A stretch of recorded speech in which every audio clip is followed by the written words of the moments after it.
où le péché est pardonnable. Répétez pour moi. Le Saint-Esprit où le péché est pardonnable. Qu'est-ce que la Bible entend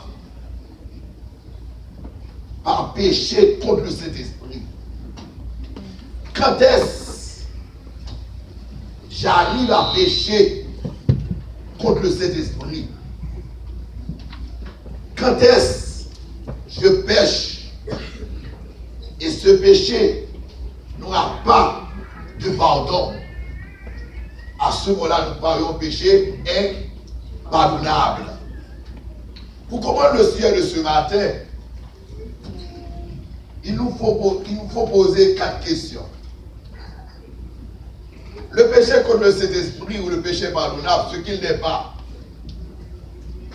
Deuxièmement, quelle est l'œuvre de l'Esprit Saint dans la vie de pécheur? Troisièmement, ce que la Bible entend par péché est pardonnable. Quatrièmement, quels sont les exemples bibliques qui pourraient nous permettre de comprendre mieux le péché contre le Saint-Esprit? 4 questions. Le péché contre le Saint-Esprit, ce qu'il n'est pas. Le fait de commettre des crimes. Le fait de se considérer comme meurtrier, de tuer quelqu'un, une personne, n'est pas un péché contre le Saint-Esprit. La Bible nous a présenté Moïse comme étant un meurtrier. Quand il était en Égypte, il avait tué un Égyptien. Pour ce péché, Dieu l'a pardonné. Ce n'est pas un péché contre le Saint-Esprit.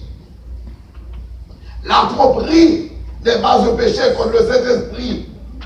Si vous avez trompé votre femme un jour, ce n'est pas un péché contre le Saint-Esprit.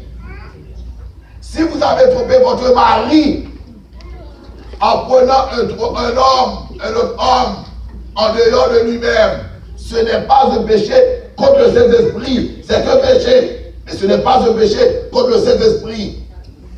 La tromperie n'est pas un péché.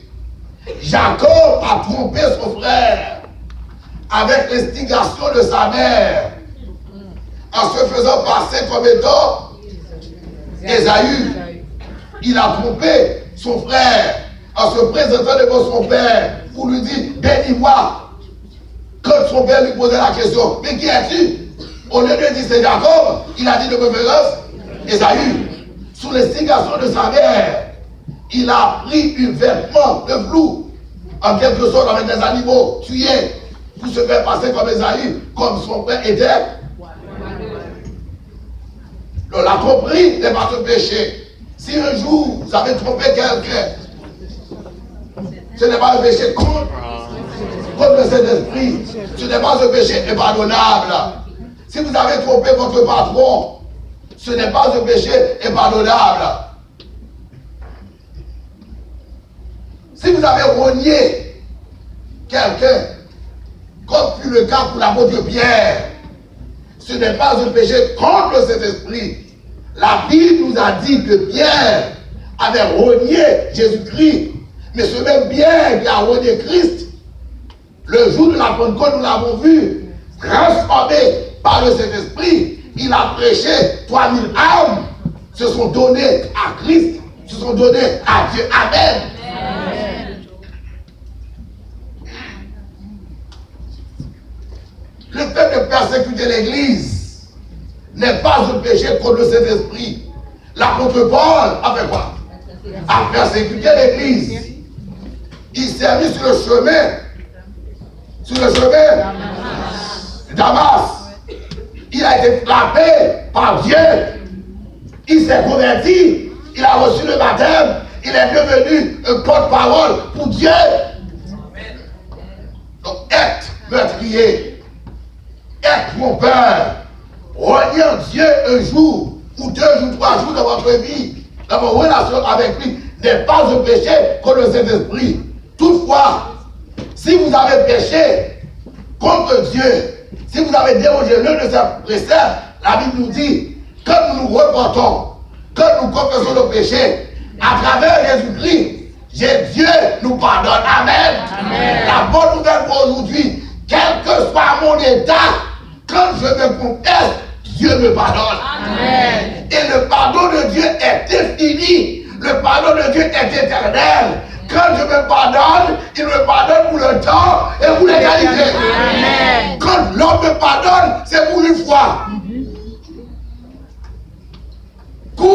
Quand nos relations sont gâtées, la personne vous rappelle ce que vous avez commis comme dégâts, comme bêtises. Pendant que pour Dieu, même que vous commettez la même bêtise, Dieu va vous la promesse déjà. Il pardonne pour le temps et pour l'éternité. Amen. N'ayez aucun sentiment de culpabilité d'avoir commis une faute dans le passé pour laquelle vous avez pleuré aux yeux de Dieu, aux pieds de Dieu. Vous avez confessé vos péchés. Pour Dieu, c'est fini, fini, fini. Amen. Amen. C'est la bonne nouvelle. Hello? Amen. Hello? Amen. Donc le péché contre le Saint-Esprit, ce qu'il n'est pas.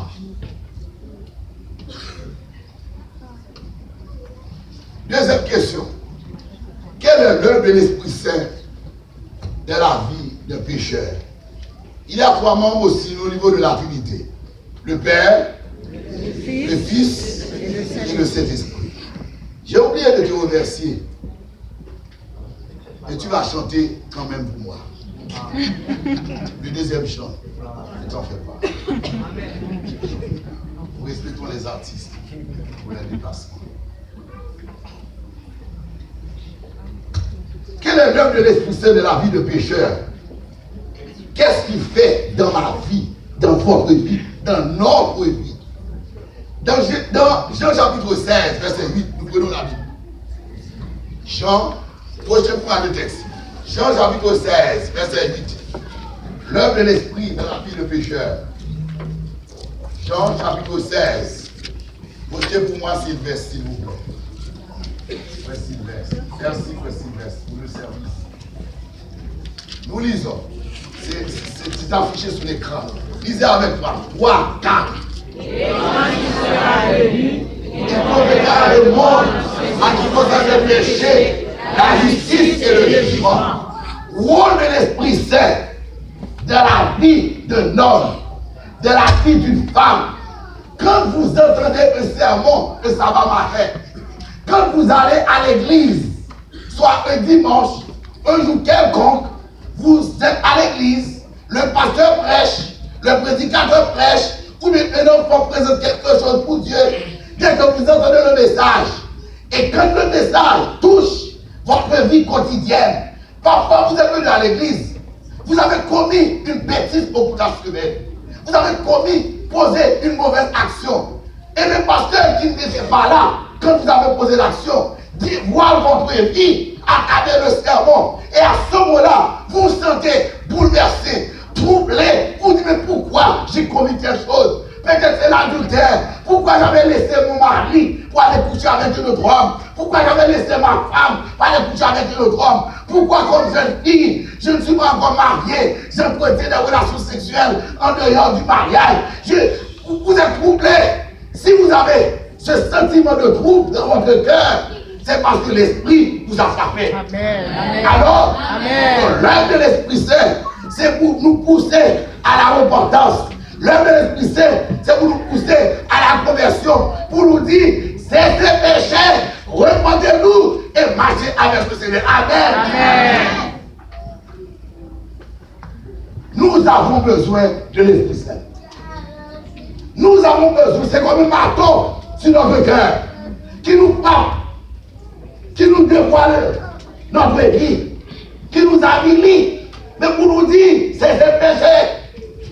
Parce que le péché nous conduit à la mort. Hello? Hello? Amen. Hello? Amen. L'œuvre de l'Esprit Saint, c'est produire en nous la repentance. Chaque fois que nous péchons, l'Esprit Saint nous dit, c'est ce péché. Et il nous donne la force de ne plus commettre le péché, de marcher avec Dieu pour le temps et pour l'éternité. Amen. Amen. Amen. Amen. Amen. Le rôle de l'esprit. Qu'est-ce que la Bible entend par péché contre cet esprit? Nous avons dit dès le début que l'Esprit de Dieu est là pour faire quoi? Pour nous convaincre. Convaincre le monde en ce qui concerne le péché, la justice et le jugement. Pour nous convaincre de l'énormité du péché, des conséquences néfastes du péché dans notre vie. C'est son rôle. Le Père a conçu le plan de la rédemption. Jésus-Christ a exécuté le plan de la rédemption. Mais l'Esprit Saint est là pour nous porter à produire des fruits dignes de la repentance. Pour que tout le monde puisse voir en nous. Nous ne sommes plus ce que nous étions autrefois. Nous sommes des gens nouveaux. De côté 5 disait, si quelqu'un est en Christ, il est une nouvelle créature. Les choses anciennes sont passées. Voici toutes choses sont devenues nouvelles. Hier, j'étais menteur avec l'Esprit Saint. Je ne mange plus, je marche avec Dieu. Amen. Amen. Hier, j'étais zéreuse. Les auditeurs ne comprennent pas ce que je dis.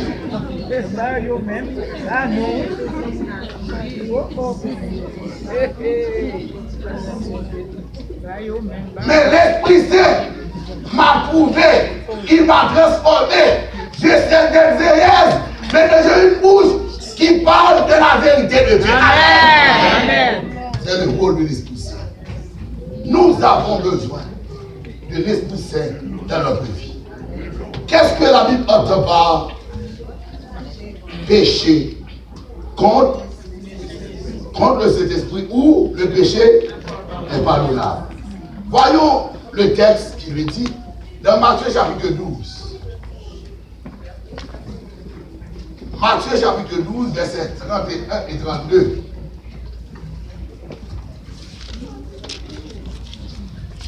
Matthieu chapitre 12, versets 30 et 31 et 32. Lisez avec moi. Il est dit.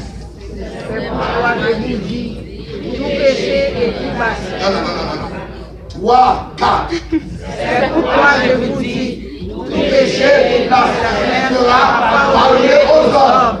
Mais le blasphème de l'esprit ne sera point pardonné. Verset 32. Verset 32. Qui comparera contre le Fils de l'homme, il lui sera pardonné. Mais qui comparera contre le Saint-Esprit, il ne sera pardonné, ni le ciel, ni le Saint-Esprit. Si je pêche, je parle contre Dieu le Père, j'aurai le pardon si je confesse le péché. Si je pêche et parle mal contre le Fils, si je confesse mes péchés, j'aurai le pardon.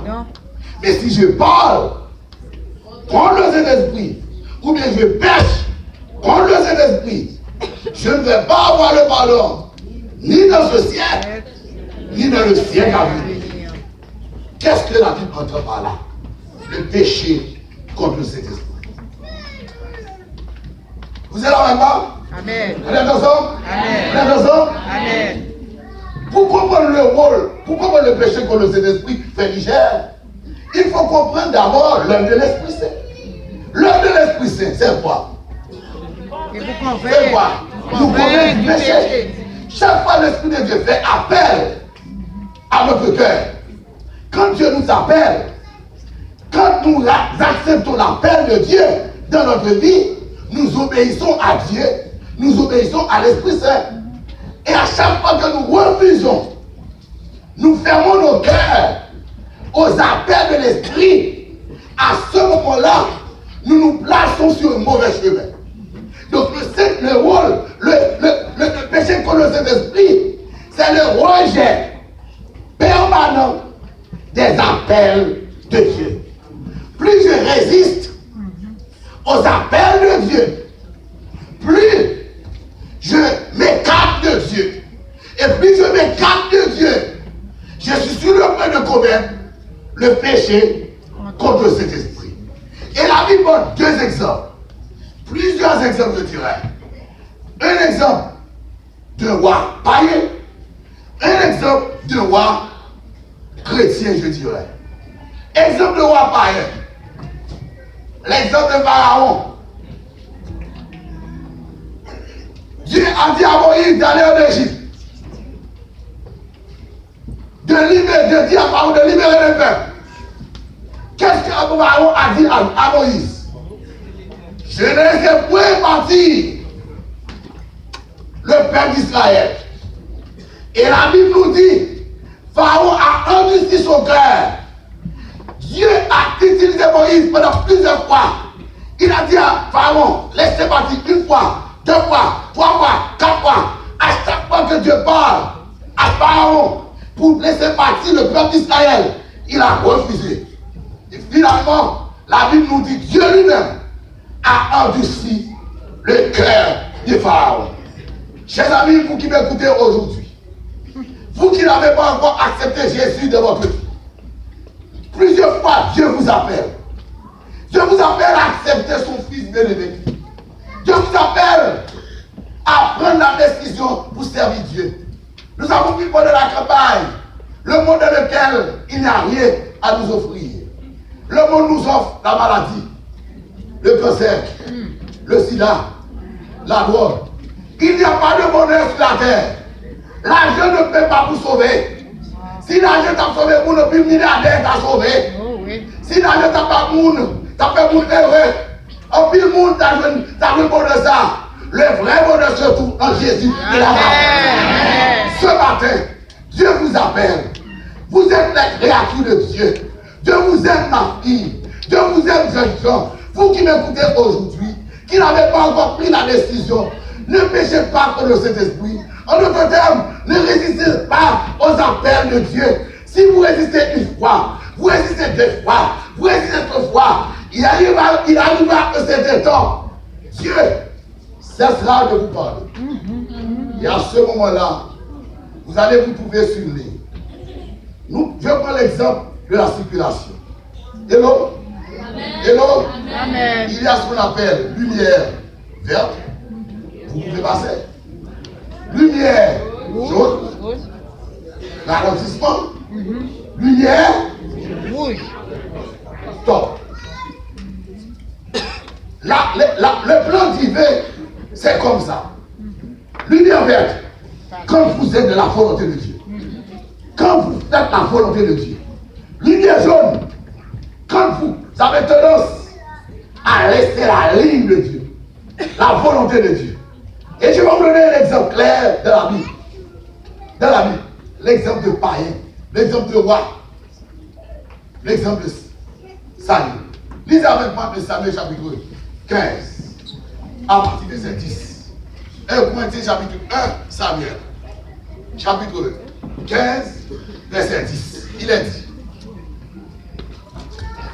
Vous lisez avec moi. L'Éternel adressa la parole à Samuel. Et lui dit. Quoi? Continuez, verset 10.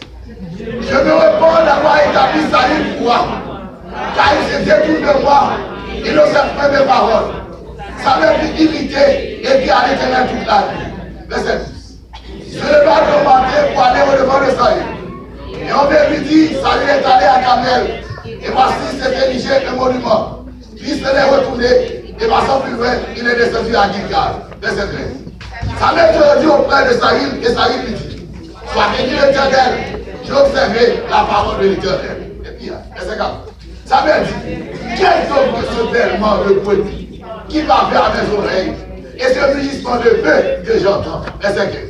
Saül répondit, ils les ont amenés de chez les Amalécites parce que le peuple a épargné les meilleurs brebis et les meilleurs bœufs afin de les sacrifier à l'Éternel, ton Dieu, et le reste, nous l'avons dévoué par interdit. Permettez-moi de placer ce texte dans son histoire, dans son contexte. D'après l'histoire, Dieu avait demandé à Saül de détruire, de passer par toute l'épée, tous les hommes, toutes les femmes, même les enfants. Ils devaient tous dévoués par interdit. C'était l'ordre de Dieu. De tuer les hommes, toutes les femmes, tous les enfants, les Amalécites. L'ordre de Dieu. Qu'est-ce que le roi a fait? Le roi, il a vu les belles femmes. Il les a épargnées. Il les a mis à part. Il avait eu les bœufs gras. Il les a mis à part. Mais qu'est-ce que le bon Dieu a dit? Qu'est-ce que le bon Dieu a dit? Dieu détruit quoi? Tous les hommes, toutes les femmes. Que vous soyez laids ou belles, tuez-les. C'est l'ordre divin. Le roi agit contraire. Vous allez voir qu'est-ce qui va se passer. Nous continuons. Verset 16. Verset 16. Lisez avec moi. Verset 16. Samuel dit à Saül, allez. Et je te déclare ce que l'Éternel m'a dit cette nuit. Et Saül lui dit, parle, Saül. Samuel dit, lorsque tu étais petit à tes yeux, et qui parle depuis le chef des tribus d'Israël, et l'Éternel ne t'a-t-il pas vrai pour que tu sois roi sur Israël. Verset 18. L'Éternel t'avait fait partir en disant, va, il ne vous pas évertir ces pécheurs, les Amalécites, tu les feras de la guerre jusqu'à ce que tu les aies exterminés. Verset 19. Pourquoi n'as-tu pas écouté la voix éternelle? Pourquoi t'es-tu jeté sur le butin et as-tu fait ce qui est mal aux yeux de l'Éternel? Verset 20. Saül répondit à Samuel, j'ai bien écouté la voix éternelle et je suis le chemin par lequel m'envoie l'Éternel. J'ai amené Agar, roi d'Amalek, et je ne veux pas interdire les Amalécites. Verset 21. Mais le peuple a pris sur le butin des brebis et des bœufs, comme brebis de ce qui devait être dévoué, afin de les sacrifier à l'Éternel, ton Dieu, à Gilgal. Verset 22. Samuel dit, l'Éternel trouve-t-il du plaisir dans les holocaustes et les sacrifices, comme de l'obéissance à voix éternelle? Voici l'obéissance, mon Dieu, que les sacrifices et l'observation de sa parole, mon Dieu, que la grâce est bénie. Amen. Amen. Chers amis, ne donnez pas de grosses offrandes à Dieu pour remplacer vos péchés. Ne donnez pas de grosses offrandes à Dieu pour remplacer vos bêtises. Pour Dieu, votre offrande est importante dans la vie où votre vie est en relation avec. Amen. Amen. Votre cœur est en relation avec. C'est pourquoi Dieu appelle, Samuel dit, attention, la désobéissance est aussi coupable que la divination. Et la résistance ne l'est pas moins que l'idolâtrie est terrible. Et verset dit, puisque, voici la ligne rouge. Voici la ligne rouge. Puisque tu as rejeté la parole éternelle, tu rejettes aussi comme moi. C'est la ligne rouge. Peu de malheur. Tu as franchi la limite. La ligne rouge. Chers amis, frères et sœurs, je vais le parler à ceux qui n'ont pas encore accepté Christ. Je m'adresse à vous. Quand nous résistons aux appels de Dieu, nous sommes sur le point de franchir la ligne rouge. Quelques symptômes dans votre vie qui comme des signaux pour vous dire que vous êtes sur le point de laisser la ligne verte et de franchir la ligne jaune, et plus tard vous serez sur la ligne rouge. Quelques symptômes. 1. Si vous constatez dans votre vie personnelle, comme chrétien, vous ne lisez plus votre Bible, vous faites la leçon de l'école du sabbat par hasard, vous priez rarement, le midi arrive, il n'y a aucun désir. Le matin, vous levez, ce qui vous intéresse, le téléphone. Rapidement, le téléphone. Vous avez tendance à voir vos emails. Si on vous a texté. Mais pourquoi ne pas du temps de texter Dieu? Pardonnez, amen. Amen. Amen. Amen. C'est aussi dans votre vie, c'est que vous êtes sur le point de franchir, de laisser la ligne verte, et vous allez vous trouver devant la ligne jaune. Pas de prière. Votre relation avec Dieu, c'est rarement. Ça ne vous intéresse pas. Vous priez rarement. Pour Dieu dans votre vie, c'est à part. Ce qui vous intéresse, votre profession. Le matin très tôt, oh, malade dans l'air. Là, arrivé. Non, faut approcher. Je dois aller approcher. C'est là. Pas de temps de prier. Pas de temps de faire la leçon de quoi ça va. Il n'y a rien dans votre vie Donc, plus vous éloignez de Dieu, qu'est-ce qui va se passer? Parce que le chrétien reste connecté avec Dieu par trois choses. On le dit, trois choses qui nous tiennent avec Dieu. Un, par la prière. Un, la parole de Dieu. Et l'autre, la parole de Dieu. Deux, la prière. Trois, l'activité missionnaire. Voilà toute la vie chrétienne. Donc il n'y a rien en vous à ce moment-là. Ça c'est le premier signal. Deuxième signal. Si vous constatez dans votre vie, il n'y a rien à l'église qui vous intéresse. Vous direz peut-être comme les jeunes, ah, l'église est plate. L'église est plate. Les chansons plates. Ouais. Prédication, c'est plat. On plat, tout le monde a plat, et ma assiette. Tout est plat pour vous. La musique est plate, le chant est plat, le pasteur prêche, c'est plat. Et on prie, c'est plat.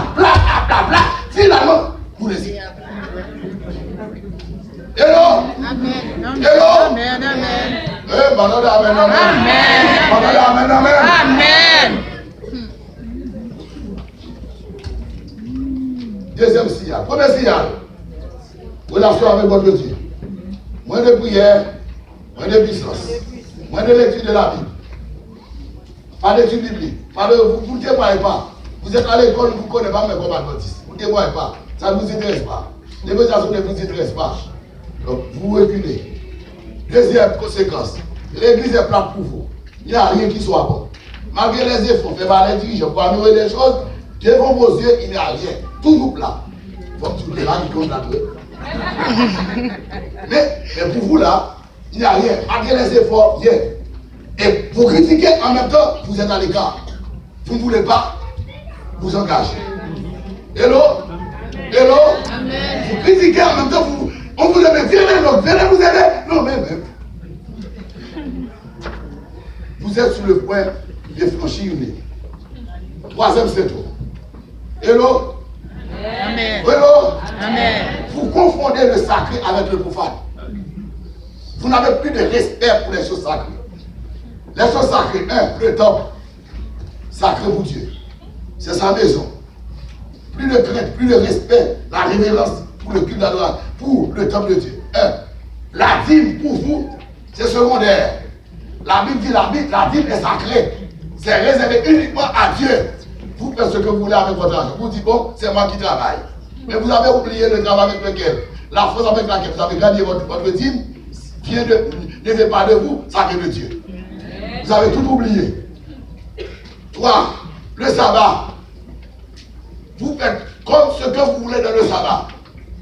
Et si vous travaillez pendant le sabbat, par permission divine, selon l'esprit de prophétie, là encore, vous en profitez pour faire tout ce que vous voulez.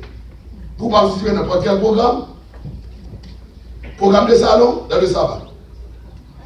N'importe quel rendez-vous, dans le sabbat. N'importe quel sujet, dans le sabbat. Mes frères et sœurs, si nous sommes dans cette situation, ce sont des signaux clairs que nous sommes sur le point. Et Dieu, à ce moment-là, envoie des messages sur messages pour vous dire arrêtez! Arrêtez, mon frère! Ah, vous n'arrêtez pas. Le pasteur, Dieu envoie pasteur sur pasteur.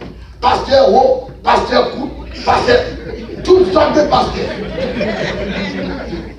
Quand ton pasteur Noélis, haute taille. On dit donc on coûte Élysée. Pasteur haut, à part faire rien, c'est lui qui t'a fait bagaille. On va me changer. L'esprit de Dieu est là. Vous voyez, je comprends. Les castigos, il est de l'Ouest. Je cours, je les mets en rire, comme disait Molière. Chers amis, frères et sœurs, Dieu ne joue pas. Tandis que nous parlons de l'Esprit Saint. Voici mon message et voici mon appel à chacun de vous. J'ai des appels à faire ce matin. Combien d'appels j'ai dit? Des appels. Vous avez constaté, visiteurs comme membres d'église, il n'est pas bon de résister aux appels de Dieu. Quand Dieu vous appelle, quand Dieu vous exhorte, Dieu veut à ce que vous répondiez à sa voix. que vous l'acceptiez comme Seigneur et Sauveur de votre vie. Y a-t-il un visiteur en ce midi? Alors que nous allons terminer avec la campagne officielle. Y a-t-il un visiteur dont le cœur est touché ce matin et qui brûle le désir de servir Christ, qui voudrait publiquement laisser sa place ou bien se mettre debout pour dire à partir d'aujourd'hui, je vais accepter Jésus comme mon sauveur et mon Seigneur. Y a-t-il un visiteur comme ça? Parmi les visiteurs qui voudrait se mettre debout? Y a-t-il un visiteur comme ça qui voudrait se mettre debout pour accepter Christ dans sa vie, pour cesser de résister aux appels de Dieu, pour laisser à l'Esprit Saint de pénétrer, de changer sa vie, pour laisser à l'Esprit Saint de faire siège de sa vie, de faire sa demeure de sa vie, de prendre son cœur comme étant son royaume et de le transformer à son image et à sa ressemblance. Y a-t-il parmi les visiteurs qui voudraient répondre à l'appel divin?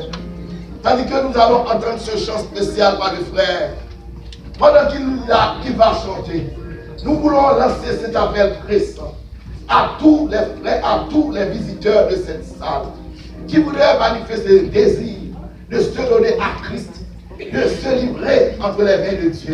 Tandis que nous entendons ce chant. C'est peut-être votre dernier appel, le dernier appel divin à vos oreilles, à vos tympans. C'est peut-être la première ou la dernière fois que Dieu s'adresse à vous. Parce qu'il connaît l'aujourd'hui, il connaît le demain. Et c'est pourquoi il insiste à travers moi pour vous livrer, pour vous exhorter à se livrer à lui. Tandis que nous entendons ce chant spécial par le frère.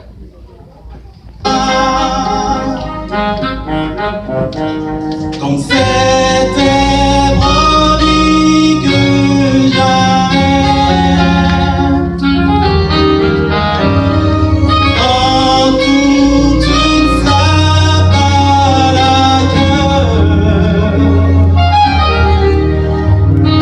certainement sa promesse est parfaite.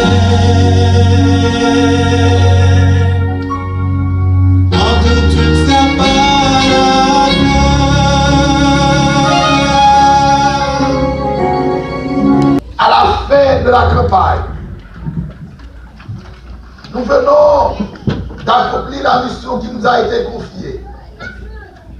Merci Seigneur d'avoir utilisé notre faible personne, les talents que tu nous as donnés, les dons que tu nous as donnés, notre temps, notre argent, tout ce que nous avons, tout ce que nous sommes, pour permettre la réussite de cette campagne à la gloire de Dieu. Merci pour la première cérémonie de baptême qui avait eu lieu. Merci pour la deuxième, alors que nous allons assister à la toute dernière. Merci beaucoup, Père Céleste. Nous comprenons pendant tout le déroulement de cette campagne qu'il est urgent d'accepter Christ dans notre vie, de le prendre comme sauveur et comme Seigneur. Et ce matin, nous voulons nous soumettre à la foi de l'Esprit Saint. Nous voulons qu'il soit le seul à diriger notre vie. Nous voulons cesser de résister aux appels répétitifs de Dieu et de répondre chaque fois qu'il nous appelle à ces appels, et qu'ainsi nous puissions marcher en nouveauté de vie. Bénis chaque membre d'église ici présent. Bénis chaque dirigeant, chaque ancien d'église, chaque père de famille, chaque mère de famille. Père, grâce pour Bethesda. Grâce pour Bethesda. Grâce pour Bethesda. Grâce pour Bethesda. Grâce pour Bethesda. Grâce pour Bethesda. Grâce pour Bethesda. Grâce, grâce, grâce, grâce, grâce, grâce, grâce, grâce. Passe dans les familles de l'église. Passe dans les comités de département. Passe au comité d'église. Passe dans nos foyers. Passe dans nos familles. Passe dans nos relations personnelles. Passe dans le travail. Passe dans nos professions. Régénère ton peuple. Renouvelle les forces de ton peuple. change notre vie, fais de nous de nouvelles créatures à la gloire de Dieu. Au Père, nous avons des visiteurs dans nos rangs qui résistent encore aux appels de Dieu. Je te demande en cet instant d'aller le parler, de semer la semence de sa parole, de ta parole dans les cœurs, que cette semence grandisse, qu'elle porte des fruits à la gloire de Dieu. Ô Père, bénis cette fin de campagne, bénis le ministère de ce petit homme que tu as passé ici, bénis sa famille, bénis chacun de mes collaborateurs, bénis ton église, bénis les nouveaux baptisés, bénis les futurs candidats au baptême, bénis chacun de nous, que nos prières soient exaucées et qu'il y ait la vie de la vieille saison pour nous convertir en de véritables missionnaires pour témoigner de toi. Nous comptons sur toi, bénis, pardonne, exauce, nous t'en prions au nom de Jésus, lui qui vit et qui demeure au siècle des siècles. Amen. La formule de bénédiction, Frère Joël. Restez à genoux. Restez à genoux. Restez à genoux. T'aider à marcher dans ses voies. Sois tout son pardon et sa bénédiction. Va en paix dans la joie, dans l'amour. Reçois tout son pardon et sa bénédiction.